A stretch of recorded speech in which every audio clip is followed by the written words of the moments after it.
So let me ask you the question that was brought up out there. Some of your fellow Democrats say you didn't vet your gubernatorial candidate well enough. What about it? Do you feel like you vetted him well enough? And is there any chance that you might decide to take him off the ticket? We don't typically, for those of you who this is the first time, I rarely answer Joe directly about such questions. Mark, I always do. But vetting is always done within each campaign.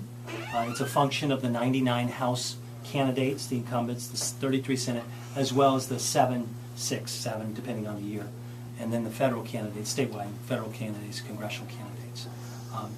Vetting is an interesting word, oftentimes mentioned by those who aren't really educated in the field of politics and how political campaigns are run. I think, having not grown up in Columbus, not lived in a big city, but lived in a place like Fort Clinton where you win elections by knocking on screen doors and having town halls. And I'm also a member of the legislature, and over the course of the last few years I've had more than 90 town hall meetings.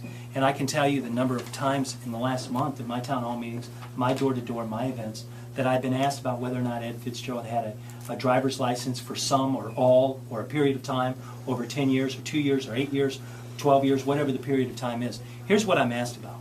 Why Ottawa County is among the highest unemployment rates, has among the highest unemployment rates in the state, and at the time when 500,000 Northwest Ohioans went without drinking water for 4 days, why is it that Governor Kasich wants to repeal the Clean Water Act and everything that implies with safe drinking water across not just Northwest Ohio but across the state?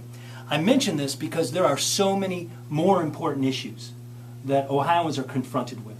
And with all due respect, those are the kinds of issues and the solutions to those concerns that we're going to offer and have been offering. We're going to do that for the next 69 days.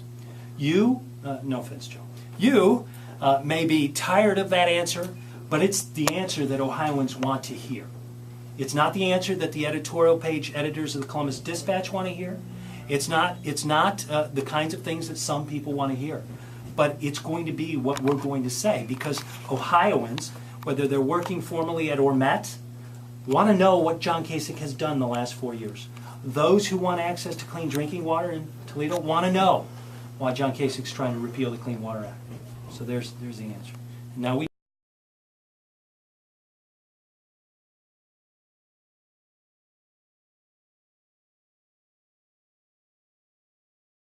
Involved in vetting him, and how did they not know that he didn't have a driver's license? I mean, that's a pretty basic thing to find out, right?